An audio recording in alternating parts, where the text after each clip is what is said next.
WHGE 95.3 FM coming up, Hope and I.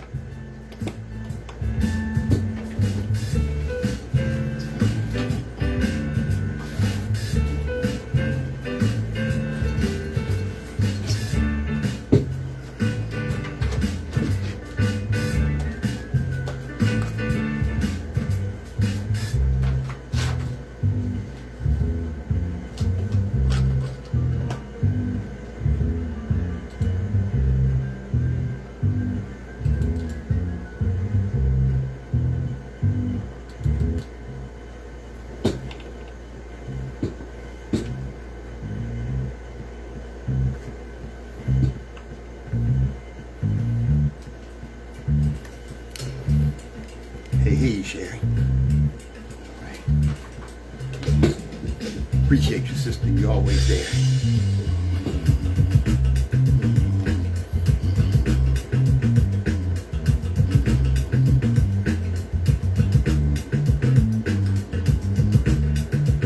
Those of us that indulge in or commit intellectual violence don't do so for the pleasure of mental masturbation or ego diddling. We do so because the chains of oppression on our people's minds are deep and difficult to remove.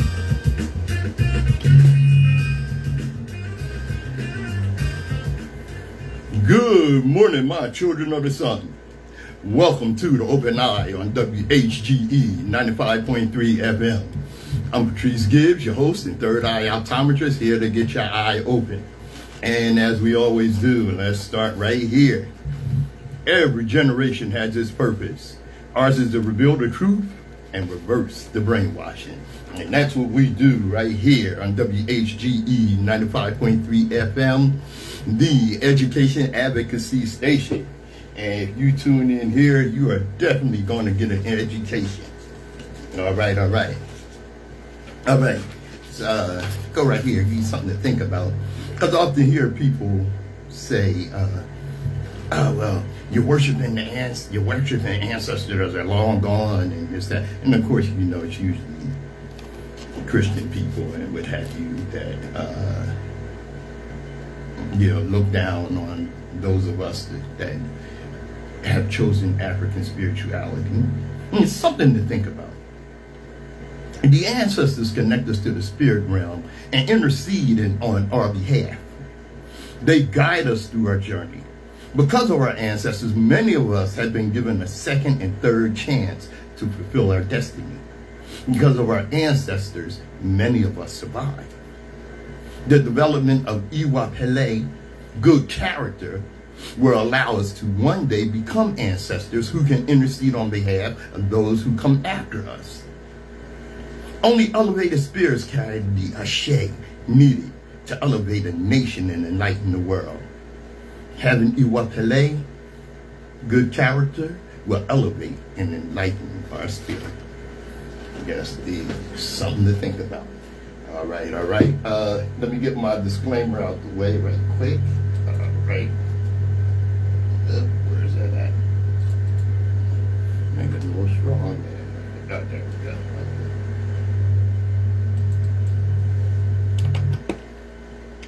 The views and opinions expressed on Open Eye are those of the hosts, guests, and contributors, and do not reflect the policy or position of WHGE 95.3 FM nor our sponsor, the Delaware Center for Homeless Vets.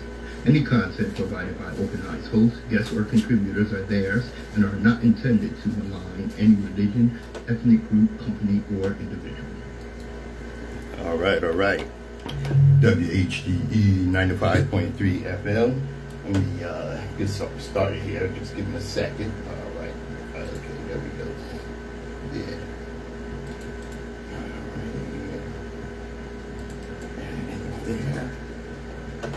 All right. Okay. All right. Now, saw a post earlier this week about the kingdom of Kush. And something a lot of us don't understand was, one, how powerful Kush was. The kingdom of Kush was a powerful, influential ancient African civilization that flourished in the Nile Valley, south of Egypt. It was a formidable force militarily, politically, and economically, often challenging neighboring empires and establishing its own dominance. Cush's power reached its zenith during the 25th dynasty, when it conquered and ruled Egypt. Okay, established a period known as Napatan period.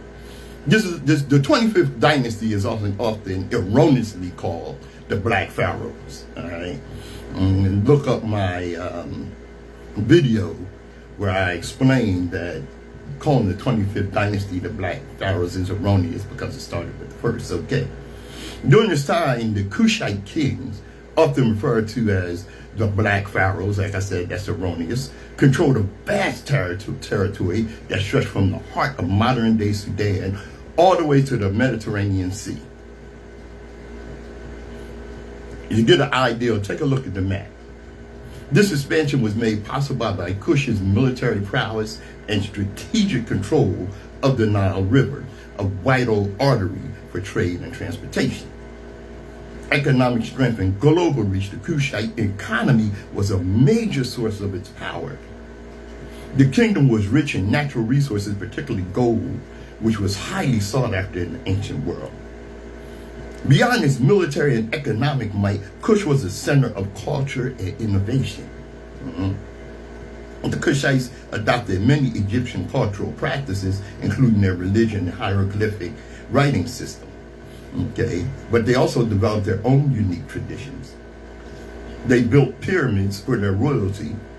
Though they were smaller and steeper than the ones in Egypt, they also developed their own script, the Meroitic, which remains largely undeciphered by modern scholars, very similar to the hieroglyphs of Egypt.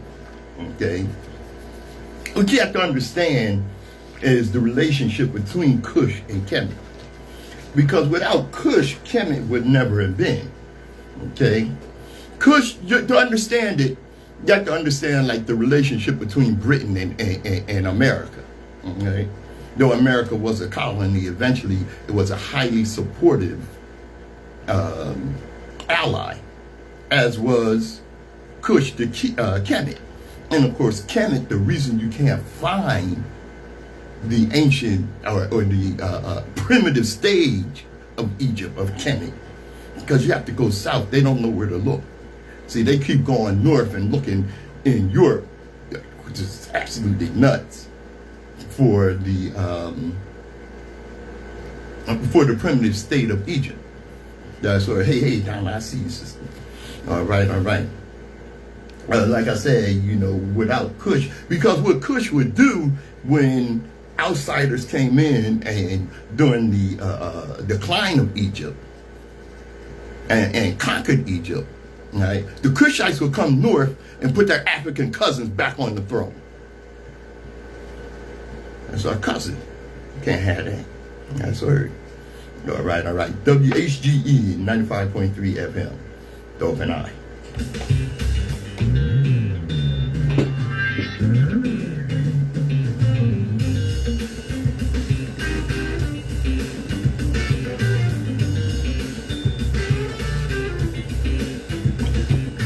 All right, I'm Patrice Gibbs, your third eye optometrist. Moving on with some more history here. You ever heard of the English merchant privateer John Hawkins? Well, he set sail on his first slaving voyage to West Africa. He was a ruthless opportunist, not a missionary, and his goal was clear: to profit from the thriving transatlantic slave trade that the Spanish and Portuguese had already established. Hawkins arrived with 3 ships, one of which was the infamous Jesus of Lubeck, a large vessel lent to him by Queen Elizabeth I. He anchored off the shore of the coast of what is now Sierra Leone, a region rich in trade and culture. Instead of encouraging a peaceful harvest festival, Hawkins and his crew set about their grim work. They raided coastal villages.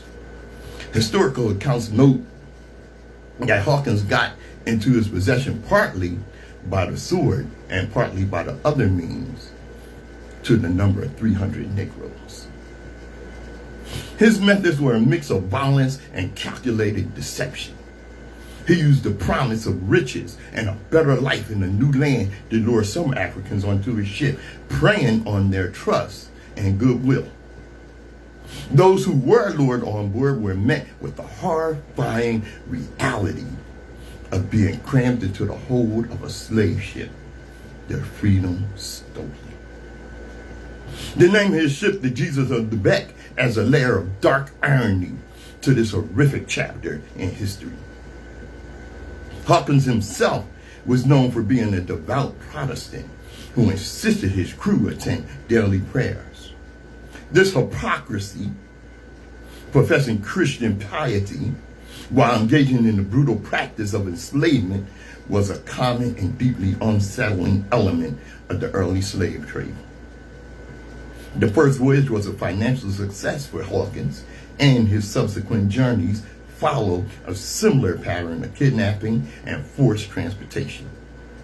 His success led Queen Elizabeth I to grant him a new coat of arms, which notoriously featured a bound African man as its crest, a permanent symbol of wealth he amassed from human suffering. Hawkins' voyages laid the foundation for England's full-scale entry into the transatlantic slave trade, a system that would go on to forcibly transport millions of Africans across the Atlantic, causing immeasurable suffering and lasting devastation.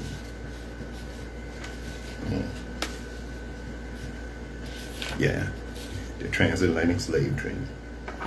WHGE 95.3 FM, open eye.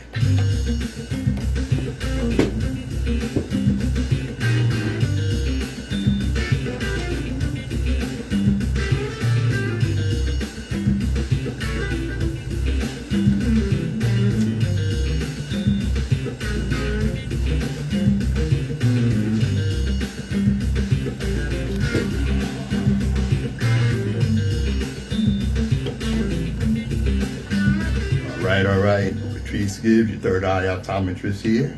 Okay. Anybody that knows anything about me knows that I'm a big jazz fan. Sometimes I feel like, because I'm a bebop fan, bebop was popular in the 40s and 50s. Became hard bop in the late 50s, early 60s with our own homeboy, Clifford Brown, and what have you. And of course, they had the great Ella Fitzgerald, Sarah Vaughan, and Lena Horne. Lena Horne. And that's Fred Sanford's favorite jazz singer. All right. And when Lena Horne, singer and actress, entertained troops during World War II, she was a superstar by then. She entertained for the USO. German prisoners were even seated in front of the black servicemen who were relegated to the back of the theater. That's how deep white supremacy is. U.S. citizens, soldiers, because they were black, they put the enemy, the Germans, the Nazis, ahead of them. Because the U.S. Army refused to allow integrated audiences, Lena Horne walked off stage and went to the row where the black troops were seated and performed. Now, they had the best seats. Yeah. Go ahead, Lena. That's why we still love you. I tell you. Yeah, it's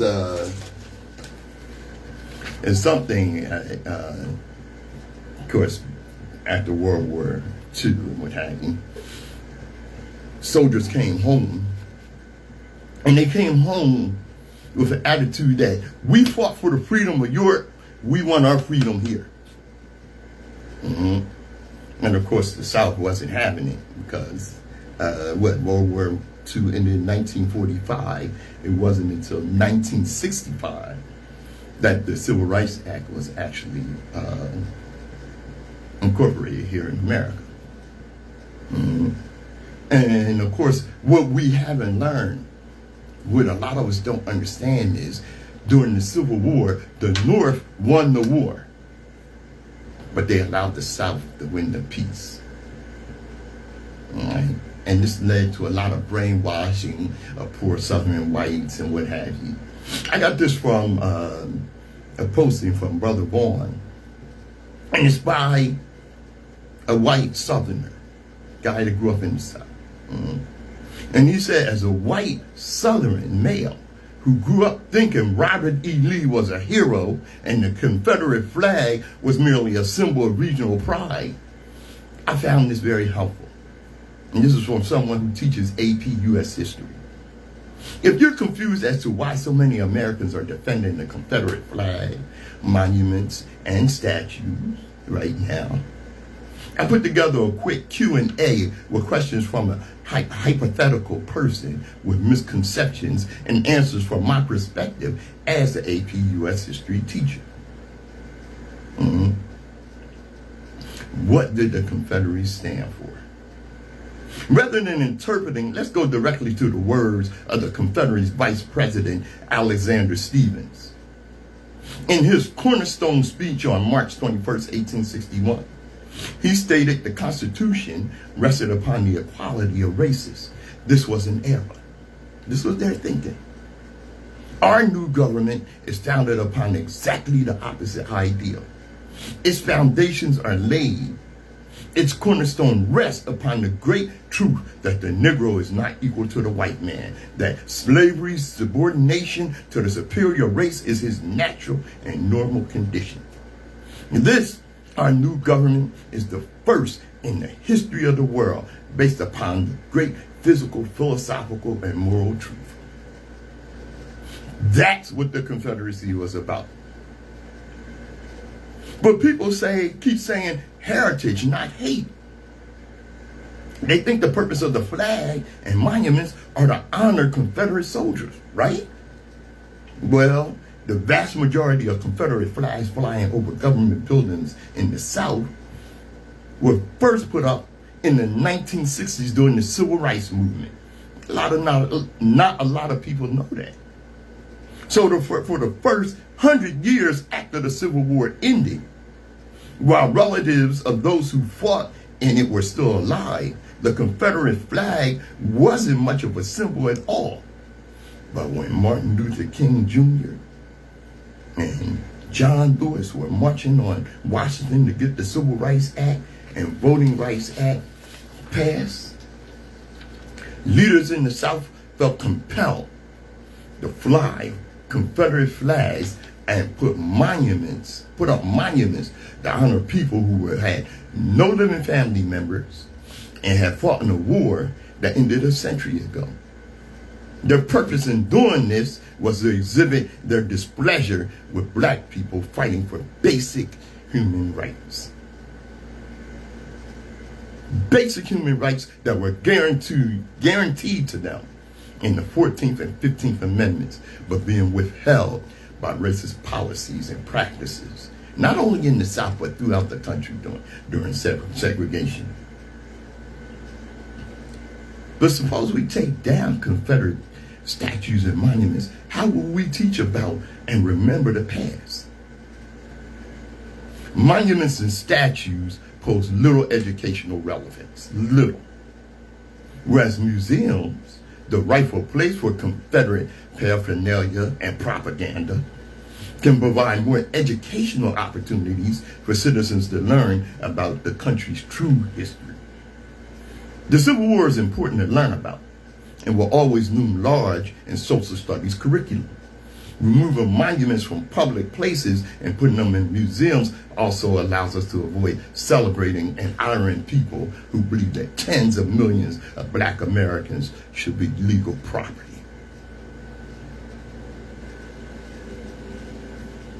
But what if the Confederate flag symbol means something different to me?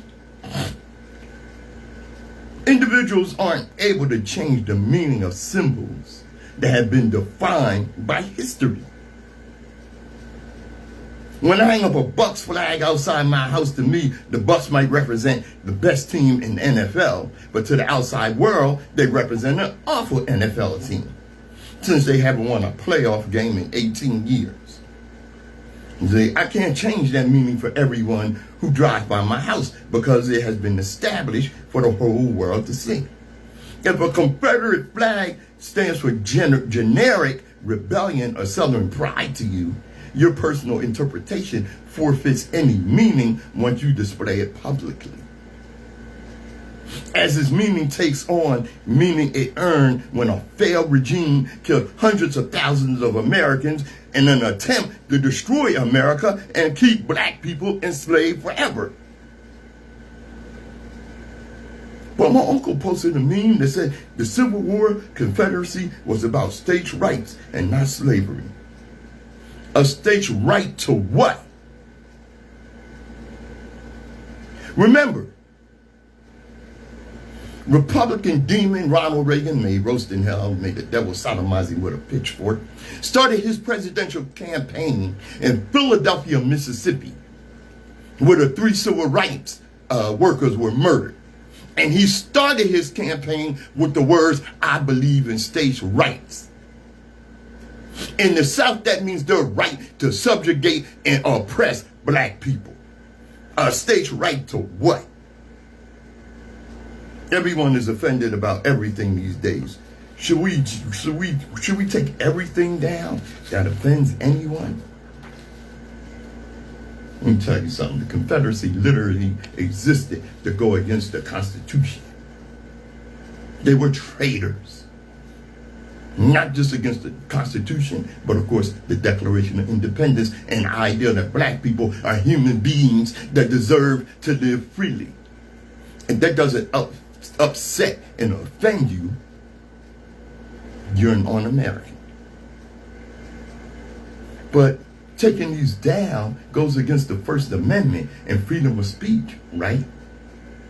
No. Anyone can do whatever they want on their private property, on their social media, etc. Taking these down in public or having private corporations like NASCAR ban them on their properties has literally nothing to do with the Bill of Rights. Okay? Because freedom of speech comes with responsibility and accountability. How can people claim to be patriotic while supporting a flag that stood for a group of insurgent failures who tried to permanently destroy America and were responsible for the death of over 300,000 Americans in this process? I don't know. And maybe we do. So if I made a Confederate flag my profile picture, put a Confederate bumper sticker on my car, what am I declaring to my friends, family, in the world? What you're claiming is that you support the Confederacy. To recap, the Confederacy stands for slavery, white supremacy, treason, and failure, and a desire to permanently destroy selective history as it supports white supremacy. It's no accident that you learned about Helen Keller instead of W.E.B. Du Bois. You learned about the Watts and L.A. riots, but not Tulsa or Wilmington, North Carolina. You learned about George Washington's dentures were made from wood, rather than the truth that they were made from the slaves of teeth that his overseers held down and pulled out. You know how painful a toothache is? Can you imagine getting your tooth pulled without any anesthetic? You learned about black ghettos, but not about Black Wall Street. You learned about the New Deal, but you didn't learn about redlining. You learned about Tommy Smith's fist in the air at the 1968 Olympics, but not that he was sent home the next day and stripped of his medals. You learned about black crime, but white criminals were never lumped together and discussed in terms of their race and pathology. You learned about states' rights as the cause of the Civil War, but not that slavery was mentioned 80 times in the Articles of Succession. Privilege is having history rewritten so that you don't have to acknowledge uncomfortable truths. Racism is perpetrated by people who refuse to learn or acknowledge this reality.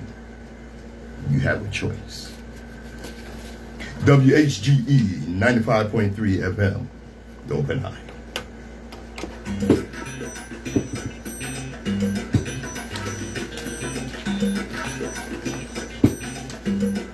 Hey, Brother Walker, I see you.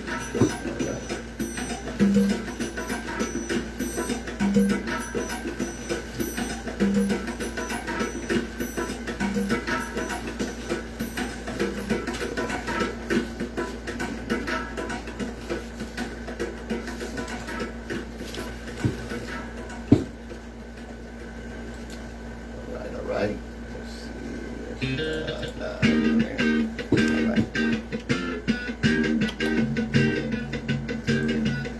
All right. WHGE 95.3 FM. You are enjoying and learning on the Open Eye. Kwame Ture.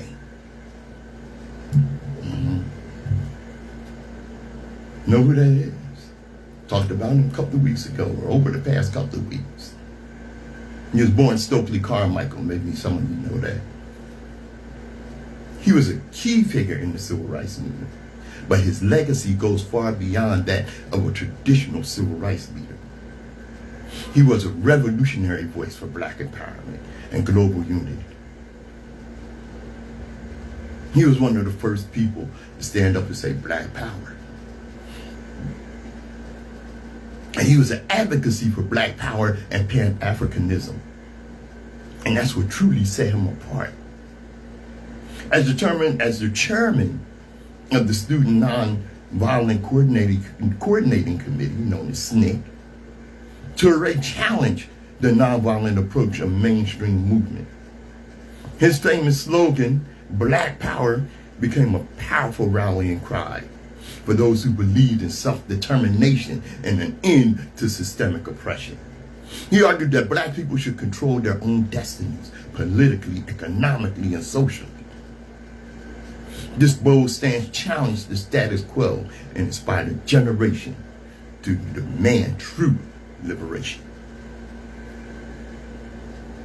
Later in his life, Ture became a leading advocate for Pan-Africanism, a movement that promotes the unity of all people of African descent.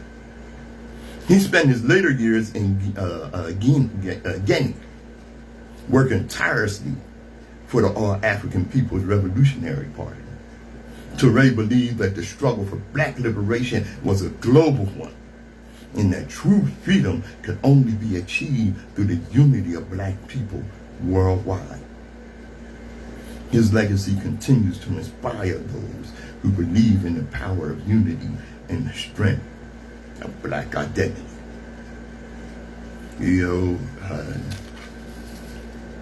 Early 70s, he gave a speech about black churches burning. Gave a quote about black churches burning.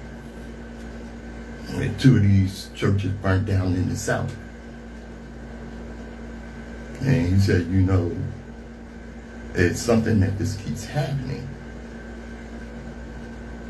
How do we stop it? Right, now I'm interjecting this part here. You speak French when people are speaking French. Yeah, you might put out a firewood water. But those that set that fire won't understand. What Kwame told was the story of how when these black churches burned down, and a few days later, a white church burned down. That stopped the burning of black churches in that area of the South. Speak French to those speaking French. WHGE 95.3 FM, the Open Eye.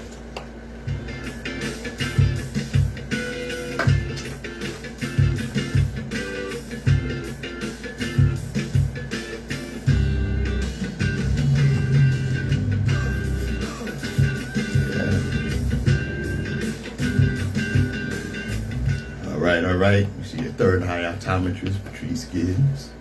You know, it's something, how dense, how stupid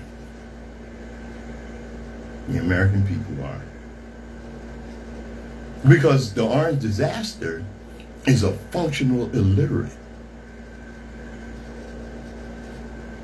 And something he and his followers hate are higher education. That's so nuts. And he's got an obsession with Harvard. Now, why does the tangerine tyrant have an obsession with Harvard? Why is he so fixated on Harvard? Well, it might seem strange that he's been losing his mind over the university since taking office. Excuse me. This obsession actually goes way back. It all started actually with Barack Obama, a Harvard law student graduate. Trump repeatedly claimed that Obama's elite education gave him an unfair advantage. Damn. But many presidents have attended Harvard, including John Adams, John Quincy Adams, Rutherford B. Hayes, Teddy and Franklin Roosevelt, John F. Kennedy, and even George W. Mediocre as he was. Zooming out a bit, many presidents have gone on to Ivy League schools. However, Trump himself couldn't even get in Wharton, a school his family financially supported, while his father, Fred Trump, applying some pressure. And that still goes on in the MAGA world, in the Republican world. What's his name? Jerry? And one of his other in-laws or allies or whatever, there was a controversy a couple of years ago how these white Republicans were paying millions of dollars just so their kids could get in these schools. How goddamn dumb you gotta be that your parent had to pay a couple of $1 million for your dumb ass to get in school? Jeez Louise. And that's part of his problem. A professor at the school once called Trump, and I'm quoting directly, the dumbest student I've ever met. A narcissist's brain doesn't handle rejection well, and they hate any club they're not a part of. But the story gets even more bizarre. While Malia Obama enrolled at Harvard, Barron Trump was reportedly denied admission to Harvard and every other Ivy League school in 2023. Barron. Why? He didn't measure up. A mediocre student that comes from a mediocre moron. As a matter of fact, Trump's below mediocre. Trump, in essence, experienced his own rejection all over again. You know, it hurt his heart. You see, the same thing happened to his dumbass son. It triggered him, and his baby tantrum brain broke. Which is why he's now trying to bring down the entire government on Harvard. It seems weird to focus on this one school until you realize just how diabetically petty Donald Trump truly is. A man boy. Yeah, this is from Governor Newsom, California governor. Democrats, pay attention. As many of you know, Donald Taco Trump, author of The Art of the Deal, a book he should probably return to the library because he didn't write that ish. He just missed the best deal in history. He always chickens out tariffs, China. But even a chicken should know a good deal when he sees one. I, your favorite governor, Gavin Christopher Newsom, offered the best, most amazing deal in history. Stop rigging Texas maps, and California won't make ours more beautiful. Sadly, but no surprise, the tangerine tyrant was too weak with his little hands to even write back no deal. And no deal equal perfect, beautiful mess that will end his presidency. Soon, he will not be 47. Patriots will take back Congress. Many, I say, should run for speaker. I won't. Make the maps great again. Liberation Day tomorrow. Thank you. That's from Governor Newsom. All right. Take note. Fight back, y'all. WHGE 95.3 FM. The Open Eye.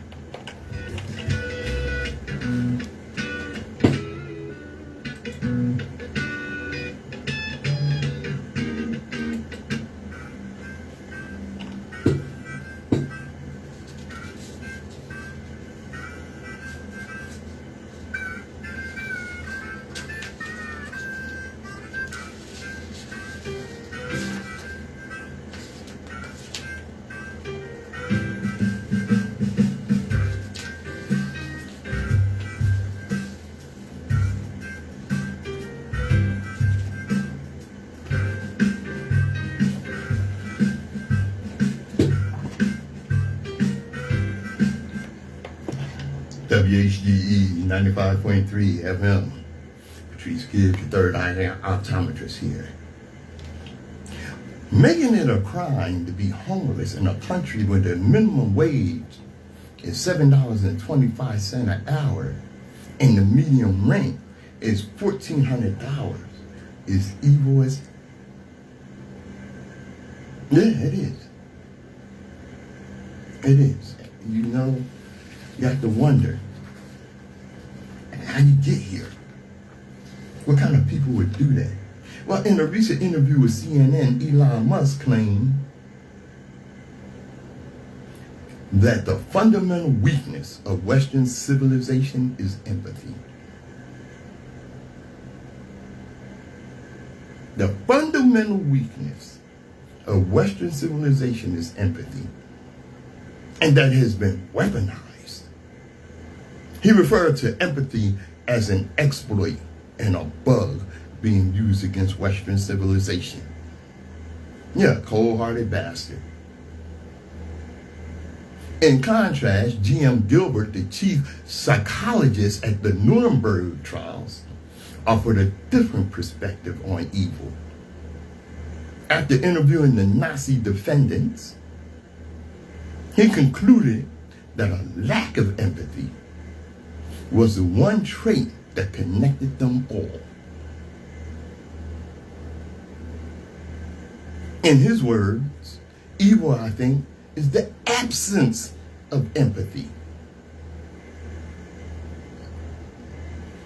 The absence of it. This juxtaposition highlights a profound difference in viewpoints. Musk sees empathy as a vulnerability to be exploited, while Gilbert identifies the absence of empathy as the very root of evil. Remember the good old days when we could all agree that slave owners, Nazis, and child predators are the bad guys? What's up, brother Abdullah? Yeah, we could agree that. And you have to wonder, what happened to the Republican platform? Because the 1956 Republican platform was to provide federal assistance to low-income communities, protect Social Security, provide asylum for refugees, extend minimum wage, improve unemployment benefits. This is what Republicans in the 50s. Republicans today would hate them. Improve unemployment benefit system so it covers more people. Strengthen labor laws so workers can easily join a union, and assure equal pay for equal work regardless of sex or race. I'm going to tell you what happened to the Republican Party. Okay? Richard Nixon Barry Goldwater, Richard Nixon, and the Republican demon Ronald Reagan. That's what happened to him. Oh, don't think I forgot. Ronald Reagan made roast to hell and made the devil sodomize him with a pitchfork. That's what happened to him. And of course, anybody that knows the history, knows the reality, knows that the Southern strategy employed by modern day Republicans, most successfully Nixon and that bastard Reagan, made roast in hell and made the devil sodomize him with a pitchfork, attracted Southern races into the party. Well, of course, not just Southern races, races overall.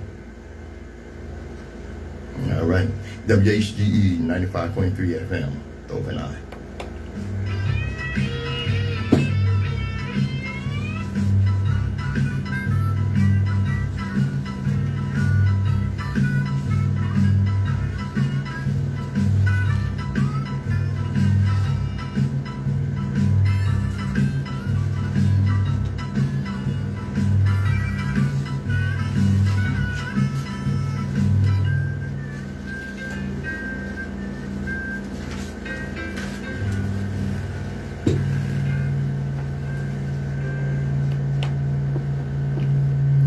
All right. GE 95.3 FM. Yeah. Let's keep it moving here. Donald Trump's hand-picked U.S. attorney, Janine Pirro, drunk-ass hussy, has been given marching orders to target black and brown people in D.C. with the harshest possible charges. This means no leniency and no discretion, just maximum penalties for every street arrest. This is what it is, weaponizing the law.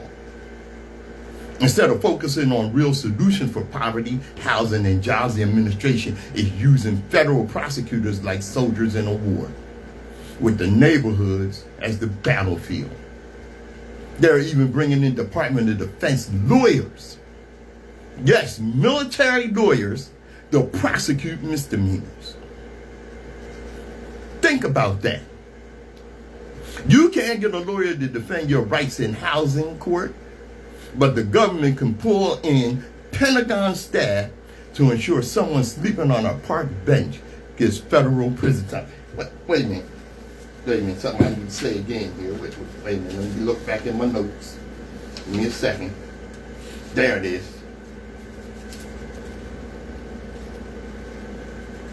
Yeah, I'm right with you, don't worry. All right. Making it a crime to be homeless in a country with a minimum wage of $7.25 and people can't even afford to pay the goddamn rent is evil as F.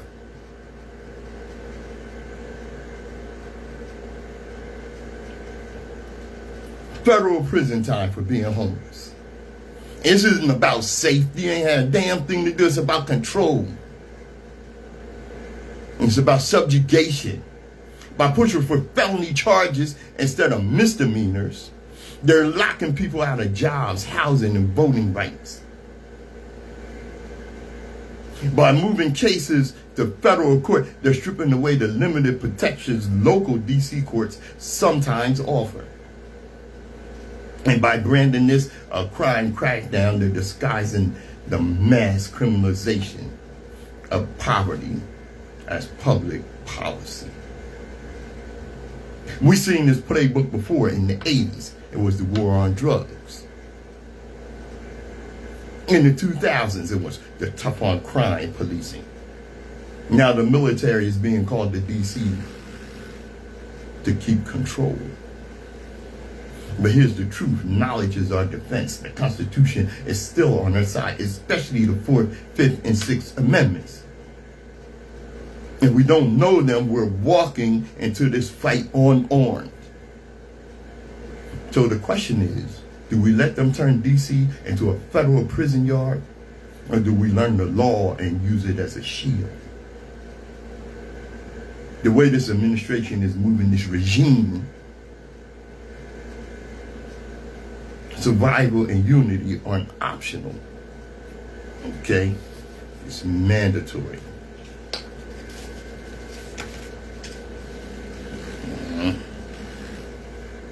Now, IRS documents show conservative propaganda machine PragerU. If you haven't heard of PragerU, it is the worst. It has nothing to do with any education, has everything to do with propaganda and white mythology. PragerU spent $650,000 on a gala at Mar-a-Lago. And soon after that, the Tangerine Tyrant targeted PBS for elimination. See, they don't like PBS. You know PBS, Sesame Street, specifically. Sesame Street was established really to educate inner city kids. Translation, black children, black and brown children. Because if you see the early episodes of Sesame Street, it was woke AF, and it was black. All right. Setting up PragerU to fill the educational void left by the demise of PBS. It's clear that $650,000 was a bribe. And what's going to happen is, thank Brother Hameen for this, Trump's new so-called black history will go like this. Long ago, some Africans got lost at sea and ended up in the Americas. So the noble white ancestors of America rescued them by taking them in and taught them farming and other jobs. Then the ungrateful Africans sent word back to Africa, telling more of them to come to America where good white folks will take care of them. The White House ordered review of Smithsonian to align with Trump's version of American history. If you don't learn the failures of the past, you're doomed to repeat them. On his falsehood that black people benefited from history, benefited from slavery. That's what I meant to say. Benefited from slavery. It's just nuts. Remember, what's the fool's name? Carson, Dr. Carson, in the first Trump administration. The surgeon, the brilliant surgeon. Damn fool, but brilliant surgeon. Said that slavery was involuntary immigration. I didn't think about that. Involuntary immigration. That means they were kidnapped the hell out of here. And now Trump is mad that the Smithsonian is talking about how bad slavery was. That's where we're at. The museums throughout Washington and all over the country are essentially the last remaining segment of woke. This is what Trump said. The Smithsonian is out of control, where everything discusses how horrible our country is, how bad slavery was, and how unaccomplished the downtrodden have been. Nothing but success, nothing about success, nothing about brightness, nothing about the future. We're not going to allow this to happen, and have instructed my attorneys to go through the museums and start the exact same process that has been done with colleges and universities, where tremendous progress has been made, where progress has been turned around. This country cannot be woke, because woke is broke. We have the hottest country in the world, And we want people to talk about it, including in our museums. You know, it makes you think of those fools. I used to work with one of them. I would say, you know, if you just start talking about racism and slavery and all that stuff, it'll go away. It's the dumbest ish I ever heard. So let's stop talking about cancer and disease and they just go away. Ridiculous. Mm-hmm. Let me get you right here. All right. Now, when people suggest that the Black History Museum has an overemphasis on slavery, they're missing a critical point about the nature of Black history in America. The museum cannot and should not gloss over the legacy of slavery because that legacy continues to shape the Black experience. Should it instead focus on a history of reparations? No, because reparations were never paid. Should it highlight the promise of 40 acres and a mule? That promise was broken. Should it celebrate the immediate protection of civil rights? That protection was fought for over a century and is still being challenged today. Okay? Those civil rights were fought for with guts and blood. If the history of Black oppression makes you uncomfortable, the solution isn't to ask for a sanitized version of history. The solution is to confront the ongoing effects of that oppression. We must dismantle the white supremacist system that grew out of slavery, provide restitution, and protect the civil rights that have been so violently denied for centuries.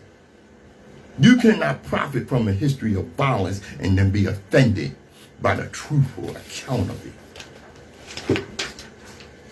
WHGE 95.3 FM, Dove and I.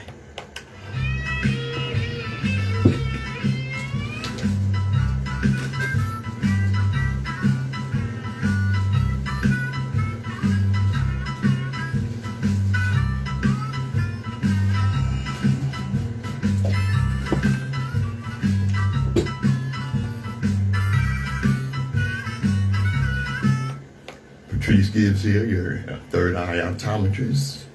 All right, Queen Ruth, I see you there. Let me tell you something. As bad as you think slavery was, as bad as you may have learned it was a lot worse.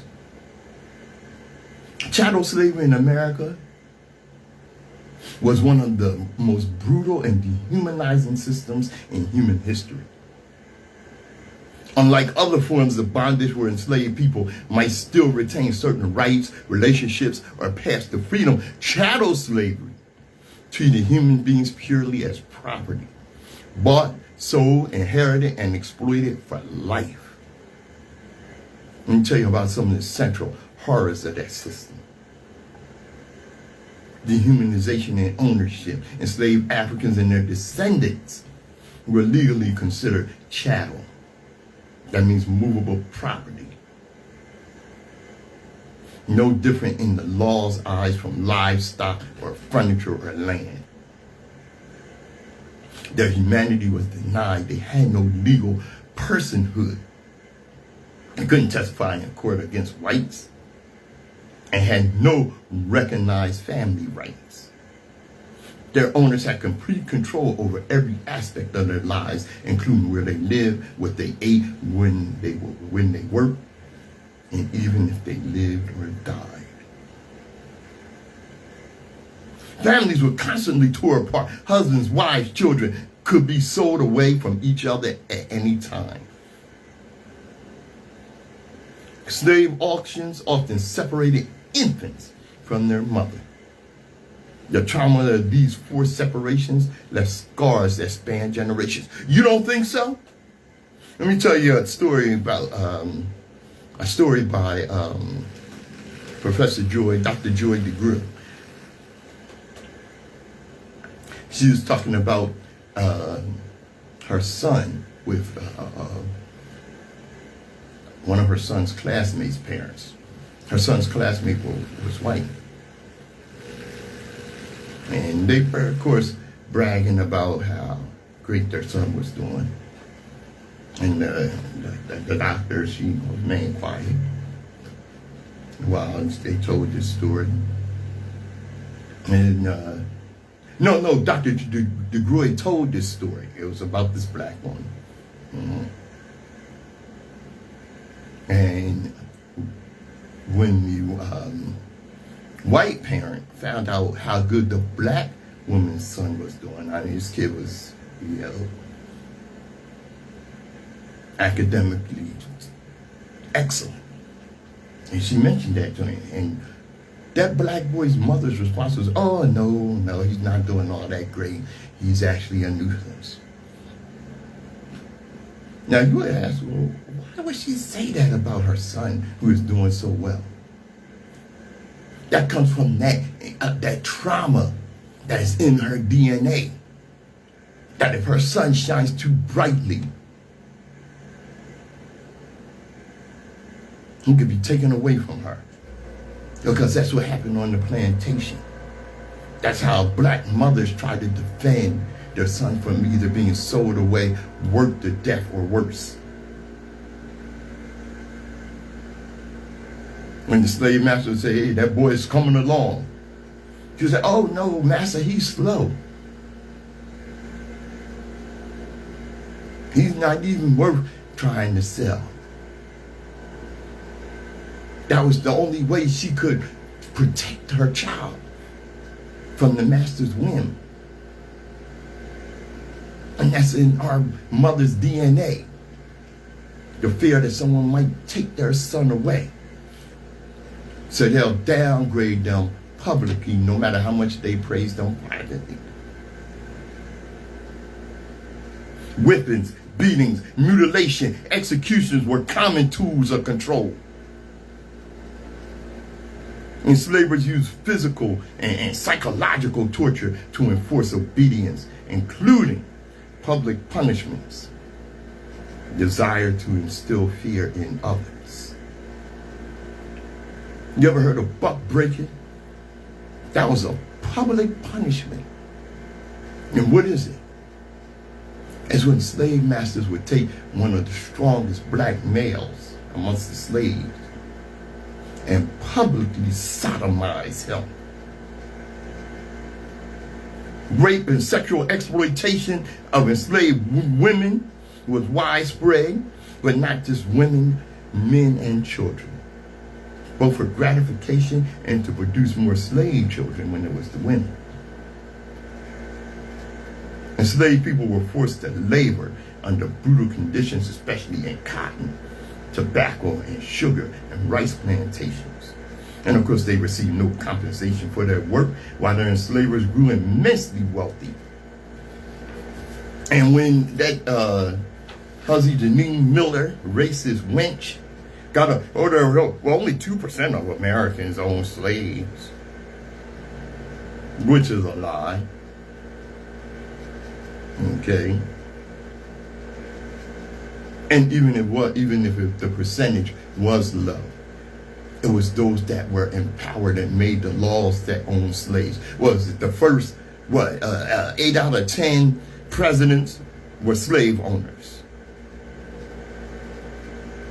By its very nature, chattel slavery inflicted generational trauma that continues to shape black life today. The systemic denial of humanity, destruction of families, theft of labor, normalization of racial hierarchy laid the foundation for centuries of racism and inequality. WHGE 95.3 FM, The Open Eye.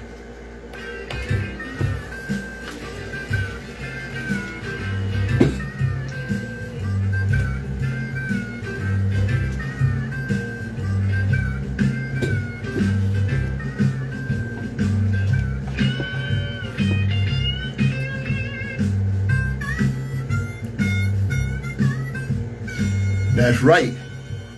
Yeah. There's some blues there. We created all that. All came from us. Let's be clear.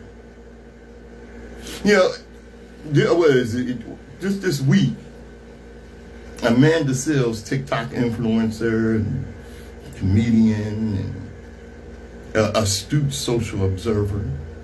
She had a debate on this Jubilee video that they've been pushing. I wish she hadn't, because the debate she had was with 20 black conservatives, supporters of the Tangerine Tyrant. You know, I have a opinion on that, a directive, if you will, and that's where our black people, when you're dealing with black conservatives, stop arguing with people that Harriet Tubman would have shot.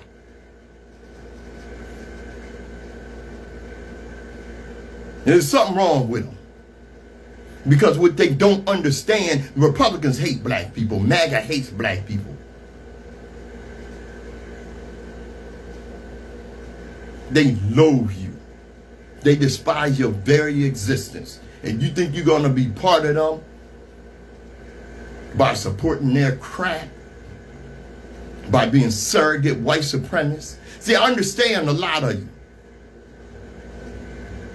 See, you are the people on the plantation that didn't give a damn about freedom. You just wanted your goddamn turn to hold the whip.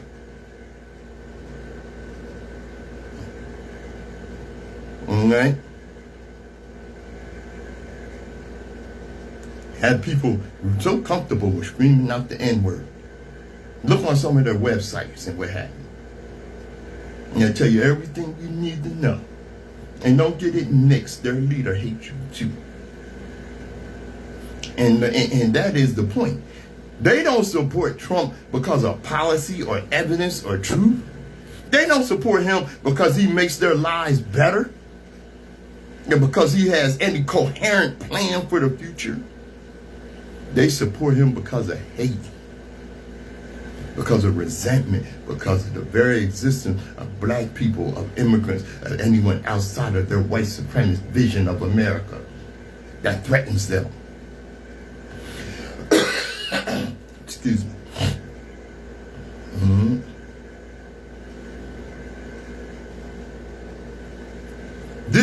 This should radicalize you as a black person or anyone with any sense. Because what we're up against is not just political difference. It's not just partisanship. It's not about taxes, regulation, or foreign policy. It's about the millions of Americans who look at you as a black person and see something to despise. Something to erase, something to fear. And they jump up and call themselves patriots. They wrap themselves in the flag. They chant about freedom, but their vision of freedom doesn't include you. Their vision of America erases you.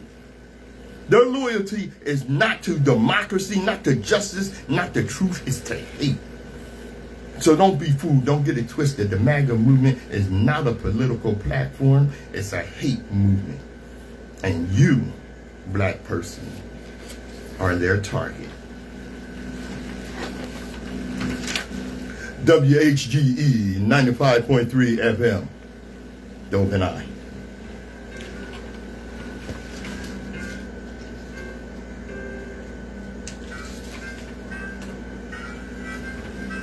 All right. Coming around to the close of the show here. Yes, indeed. I hope you learned something today, because I learned something before I got here. Able to share it with you.